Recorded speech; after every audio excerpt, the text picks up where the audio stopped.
Hello, नमस्कार मैत्रिणींनो. चला तर या सर्वांनी चहा प्यायला. संध्याकाळचा टाईम आहे ना, संध्याकाळची सुरुवात मी केलेली आहे चहापासून आणि ते मी मनोहरशी बोलते, गप्पा चाललेत आमच्या. कारण की मी ना, जेव्हा व्हिडिओ बनवायला सुरुवात केली होती ना, तेव्हा मनोहरचं एकच चाललं होतं, की मी तुम्हाला अशी बोलली ना, "हॅलो, हाय मैत्रिणींनो." तर तो मला तिकडनं बोलतो, की "हां, बघा माझा अवतार कसा आहे." असं तो मला चिडवत होता. पण मी मधीच बघा केसावरनं हात फिरवलेला ना आणि आता मी झोपून उठलेली ना, त्याच्यासाठी मी थोडंसं माझा हा असा अवतार आहे. तर तो मला असं ते चिडवत होता, की "हां, मैत्रिणी बघतील आता तुमचा अवतार कसा आहे तो." म्हणले, "असू दे चालतं." बायकांचं असंच असतं. असं दिखावेगिरी नाही आणि माझी तर अजिबातच दिखावेगिरी वगैरे नसते. त्याच्यामुळे ना मी जशी आहे तशी तुमच्या समोर आहे. तर माझं तेच चाललं होतं त्याच्याशी ते बोलणं त्याच्यावरती आमचं दोघांचं ना बोलणं वगैरे चाललं होतं.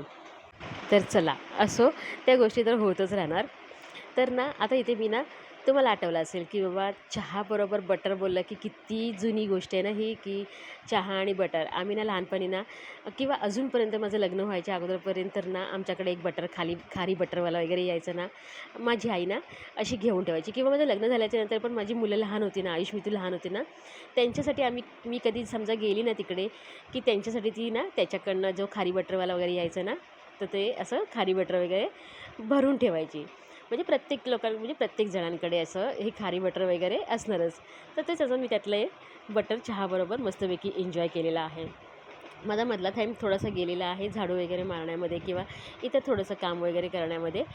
त्याच्यानंतर ना मितालीचं हे चाललं होतं किचनमध्ये आणि माझ्या खरोखर लक्षात नाही जेव्हा किचनमध्ये आतमध्ये खुडबुड चालू झाली ना, तेव्हा मी बघायला आली की मिताली काय करते. तोपर्यंत हिचे ना सगळे मक्के वगैरे शिजवून झाले होते. तर मी तिला तेच बोलले, की "तू काय बनवतेस? ते तरी मला सांगायची तरी होतीस, की काय रेसिपी वगैरे बनवते." तर ती बोलते, की "मला मम्मी नाही गं." असंच थोडंसं ना कॉर्न होते ना आपल्याकडे, तर ते कॉर्न आता मी चाट बनवते कॉर्नचं. तर मी बोलली, "ठीक आहे, बरं थांब. तू काय रेसिपी बनवतेस तू मला सांगत जा." तिला मी जसं-जसं विचारत होती ना, तसं तीच मला सांगत होती, की "काय नाही गं, फक्त माझ्याकडे आता घरामध्ये शिमला मिरची आणि कांदा आहे ना, त्याच्यावरतीच मी कॉर्न फक्त अशी चाट बनवणार आहे." तर हिने ती शिजवलेले कॉर्न आहेत ना, त्यातलं बघा, मी ती तिला पण दाखवते आणि ते कॉर्न पण कमी होते. "मम्मी खाऊ नकोस ना, कमी होतील ना." अरे 2 दाण्याने काय होत नाही गं. तर ते आमचं इथे तेच चाललं होतं. ती मला ती बडबड करत होती पाठून. तर इथे छान तिने पहिला ना कॉर्न सगळे शिजवून घेतलेले आहेत आणि चाळणीमध्ये ना नितळून घेतलेली आहेत. त्याच्यानंतर ना ह्याच्यामध्ये कांदा आणि शिमला मिरची घातलेली आहे फोडणीला. तेलामध्ये थोडंसं बटर घातलं होतं आणि कांदा आणि शिमला मिरची घातलेली. ते छान मस्तपैकी परतल्याच्यानंतर तिने कॉर्न घातले ह्याच्यामध्ये आणि ह्याच्यावरती ना आता वरून तिने घातलेलं आहे ऑरेगॅनो आणि चिली फ्लेक्स घातलेलं. तर ते छान तिने परत परतवून घेतलं आणि याच्यामध्ये भरपूर सारं तिने चीज घातलं होतं. ते मोझरेला चीज का काय असतं असे ते क्यूब असते छोटे छोटे एकदम, ते घातलं होतं. भरपूर सारं घातलं होतं, की जेणेकरून ना ते असं तिने थोडंसं पहिला मग झाकण ठेवून वाफवलं. म्हणजे ते छान मस्त ते चीज आहे ना ते मेल्ट बघा ते मस्त मेल्ट झालं आहेत आणि तिने मला असं उचलून दाखवलं तर त्याला इतकी मस्त तार जसं आपण पिझ्झा वगैरे कसं खातो ना, तशी छान तार आलेली याच्यावरती. आणि खरंच म्हणजे आम्ही घेतलं ना खायला, तेव्हा मस्त खूप छान टेस्टी पण लागत होती. मी तिला बोलत होती, की "काय कसं बरोबर बनेल ना? काय बनवते काय माहिती एवढं चीज वगैरे टाकून." तर नाही खरंच ही डिश ना खूप छान झाली होती.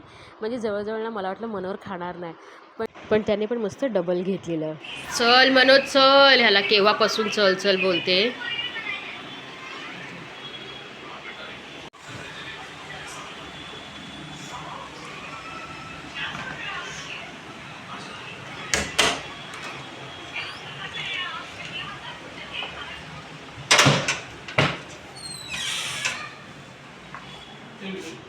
तर इथे ना मला ना जेवणाची माझी ऑर्डर होती ना त्यांच्याकडे जाऊन ना डब्बे आणायचे होते. त्यासाठी मी त्याला किती उशीर झालेला चल बोलती, पण त्याचं काम संपत नव्हतं म्हणून त्याला थोडंसं लेट झालं.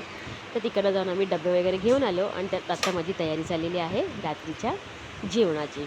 तर इथे मस्तपैकी ना काहीतरी वेगळं बनवायचं. काय बनवू रोज अंड ना आणि आयुषला वार असेल ना आणि काहीतरी अंड वगैरे किंवा काहीतरी पाहिजे असतं.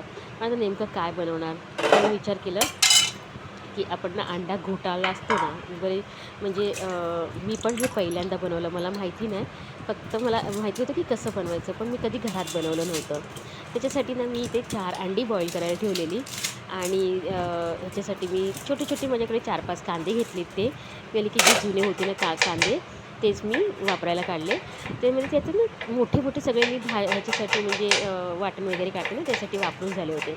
आता छोटे मी 4-5 कांदे घेतलेले आहेत. मस्त बारीक कापून घेतलेले आहेत ते आणि 2 ना मस्तपैकी लाल झालेले असे टोमॅटो घेतलेले आहेत आणि ते पण छान असे बारीक चिरून घेतलेले आहे. आणि ज्या पॅनमध्ये मितालीने ते कॉर्न बनवले होते ना, तेच पॅनमध्ये आता मी हे अंडा घोटाला आहे ना ते बनवून घेणार आहे. पण ही पद्धत मी जी आहे ना ती थोडीशी वेगळी बनवली आहे. कारण का खूप नाही तर ना अशी एवढी पण अंडी ना खायचं असं मन होत नाही. पण मी बोलली की चल बनवून तर बघूया कसं होतं आहे म्हणून मी ना आता कांदा आणि टोमॅटो कापून घेतलेला आहे. जेवढी अंडी मला आता ही 4च्या 4 अंडी मला लागणार आहेत ना, ती सगळी मी 4च्या 4 अंडी सोलून घेणार आहे. आणि जे मी ह्याच्यातले ना अगोदर विचार केला होता की 2 अंडी अशीच ठेवेल मी आणि 2 अंड्यांचा किस करून घेईल. पण नंतर विचार केला की नाही, तसं जर केलं तर वरती जी अंडी आहेत ना ती मला कमी टाकायची होती. म्हणून मी ना ते किस आहे ते 3 अंड्यांचं मी किस करून घेतलेलं आहे. आणि एक अंडी मी असं एक अंडं जे उरलेलं आहे ना त्याचं मी असे क्यूब करून घेणार आहे. तर ते माझ्याकडे ना ही किसणी आहे ना ती थोडीशी मोठ्या ह्याची आहे दातांची, की जेणेकरून ना अंडं किसलं की छान असं म्हणजे त्याचे असे पार्ट दिसतील, म्हणजे असे छोटे छोटे कीस चांगले असे दिसून येतील. आणि जी बारीक माझी रेग्युलरवाली किसणी आहे ना त्याच्यावरती केलं तर एकदमच त्याचा लगदा होऊन जाईल.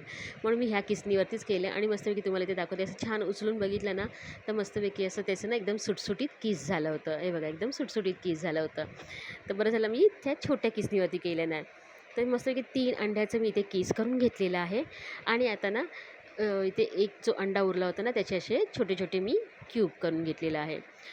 तर इथे ना आता मी पॅन लावून चांगली त्यामध्ये ना तेल घालणार आहे 1 पळी इतकं. आणि थोडंसं ना बटर घालणार आहे. बटर एवढ्यासाठी घालणार आहे की त्याची ना टेस्ट थोडीशी छान येते. म्हणजे मी केव्हा असं हा प्रकार ॲक्च्युली बनवला नव्हता, पण मी हे पहिल्यांदा बनवते ना, तर मी बोलली चला पण थोडंसं ना बटर यूज करून बघूया. त्याच्यामध्ये मी 1 पळी तेल घातलेलं आहे आणि थोडंसं बटर घालून चांगलं छान मी गरम करून घेतलेलं आहे. त्याच्यानंतर ह्याच्यामध्ये कांदा टोमॅटो घातलेला आहे जे बारीक चिरून घेतलेलं ते, आणि मस्तपैकी ना असं नरम होईपर्यंत छान परतून घेतलेलं आहे. माझ्याकडे जिंजर गार्लिक पेस्ट घरामध्ये बनवलेली आहे. याच्यामध्ये मिरची पण आहे, तेच मी म्हणून मी मिरची कापून घातलेली नाही, तर मिरची पण आपण कापून घालू शकतो, हिरव्या मिरच्या. पण याच्यामध्ये जिंजर गार्लिक पेस्ट आणि मिरचीची पेस्ट एकत्र होती ती घातलेली आहे. छान एकदम परत एकदा परतून घेतलेलं आहे. आणि त्याच्यानंतर मी ह्याच्यामध्ये मसाले घातलेले आहेत, म्हणजे हळद, तिखट आणि धने जिरे पूड घातलेली आहे. मस्तपैकी ते पण छान मसाले सगळे परतून घेतल्याच्यानंतर ना थोडंसं पॅनला ना मसाला लागत होता, म्हणून मी याच्यामध्ये पाणी घातलं आणि छान परत एकदा परतून घेतलेलं आहे. पाणी घातलं हे असं पाण्यासारखं दिसतं आहे, पण नंतर तुम्ही त्याचं स्ट्रक्चर बघाल ना तर खूप छान झालं होतं.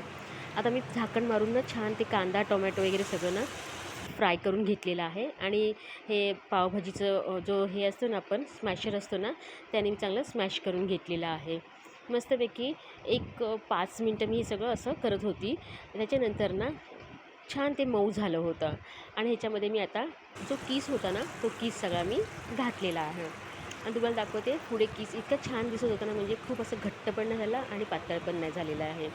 चवीप्रमाणे याच्यामध्ये मीठ घातलं आणि छान असं परतून घेतलेलं आहे. थोडंसं मला पाणी कमी वाटत होतं, पण मी याच्यामध्ये पाणी घातलं आणि जेवढं प्रमाण मला म्हणजे जसं जेवढं लूज पाहिजे आहे ना तेवढं मी असं पातळ करून घेतलेलं आहे. तर छान मस्तपैकी परतून घेतलेलं आहे. ह्याच्यावरती परत एकदा मी झाकण मारून घेतलेलं आहे. इतका वेळ परतलेला आहे की जेणेकरून सगळा मसाला ना ते किसलेला अंडा आहे ना त्याला लागलं पाहिजे. इतका वेळ मी चांगलं छान परतून घेतलेलं आहे. झाकण ठेवून 2 ते 3 मिनटं मी चांगले शिजवून घेतलेलं आहे. ह्याच्यावरती मी शेवटी कोथिंबीर घातलेली आहे आणि एवढंच मी लूज ठेवलेलं आहे.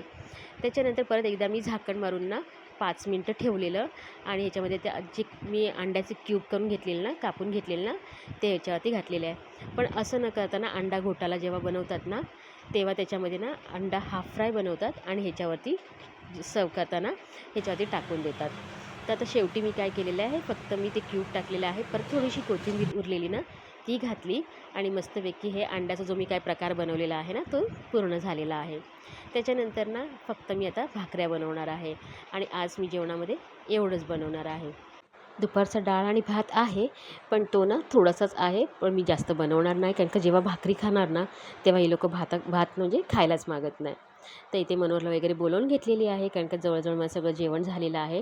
इथे एका साईडला डाळ पण मी आता गरम करून घेणार आहे. आणि बघा इथे बघू शकता तुम्ही नेहमीप्रमाणे माझी भाकरी कशी मस्त छान टम्म अशी फुगलेली आहे. आणि या पॅनवरती म्हणजे मी जो लोखंडाचा तवा आहे ना ते आज मी वापरलं नव्हतं. ती चपातीचं पॅन आहे ना माझा तवा तेच वापरलं होतं, त्यामुळे ना जास्त ना भाकरीची डाग पण पडलेले नाही आहेत.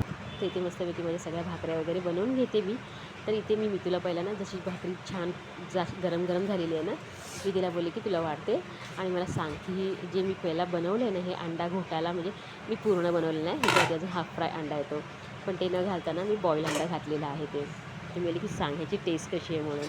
तर इथे पहिला मी छान असं तिला गरम गरम भाकरी दिलेली आहे आणि हे जी भाजी बनवली ना अंड्याची, अंडा घोटाला ती दिलेलं आहे तिला. तर बघूया तिला दिल्याच्यानंतर ती काय बोलते. म्हणजे ह्याच्यामध्ये ॲक्च्युली मी दाखवलेलं नाही आहे, पण तिने मला सांगितलं की नाही मम्मी छान झालेलं आहे म्हणून. तर इथे बघा ही प्लेट तयार झालेली आहे, भाकरी मस्तपैकी तांदळाची भाकरी आणि हा अंड्याचा जो प्रकार बनवला आहे ते. आणि तिला दिल्याच्यानंतर तिने टेस्ट करून मला सांगितलं की मम्मी काहीतरी वेगळं बनवलंस पण छान बनवलंस. पण ती तेच बोलत होती की तू हाफ फ्राय बनवून टाकलं असतंस ना तर बरं झालं असं, खूप अंड झालं असतं, ते खायचं असं मन पण झालं नसतं. कारण का मला माहिती आहे ना की, आणि प्रत्येकाला माहिती असतं की आपल्या घरामध्ये कोण किती काय खाऊ शकतं ना. आणि मी खूप पण काय प्रकार वेगळं बनवायला गेली ना की माझ्या घरामध्ये ना खरंच सांगते मनोहरला ना अजिबात, म्हणजे तो जेवढं जेवणाचे जसेचे जसे प्रकार आहेत ना, मी जे पण काय बनवते ना केव्हा केव्हा मी इतर टायमाला पण रेसिपीज वगैरे दाखवते ना, तर तो ना असं त्याला ना असं हां झालं आहे, छान झालं आहे, पण मला थोडंसं दे आधी. तेच बोलतो. कारण का त्याला ना डाळ भात भाजी भाकरी वगैरे जे पण असेल ना, तुम्ही जेवणामध्ये कुठलाही प्रकार द्या, एकदम टिपिकल जेवण, तो एकदम तुमचे कौतुक करून अगदी जेवेल वगैरे. पण तो काहीतरी वेगळं बनवलं ना, हां हे असं लागतं काय, हां ते तसं लागतं काय अशी तो नावं ठेवून ठेवून खातो. पण हां मग मला ते थोडंसंच दे असं असतं. म्हणून मी जे काय बनवते ना असं वेगळं, ते थोडंसंच पहिला बनवते की जेणेकरून ते सगळं संपलं पाहिजे आहे. आणि खरंच छान झालं होतं आणि ते संपलंसुद्धा. तर चला आता पुढची माझी बाकीची सगळी कामं मी आटपते. इथे गॅस वगैरे सगळं खूप चिटचिट झालं होतं, अंडा नॉनव्हेज वगैरे बनवलेलं. पण मी त्यासाठी ना छान असं साबण वगैरे लावून सगळं किचन प्लॅटफॉर्म वगैरे क्लीन करून घेतलेला आहे. आणि आजचा व्हिडिओ मी आता इथेच थांबवते. जर आवडला असेल व्हिडिओ तर लाईक शेअर सबस्क्राईब.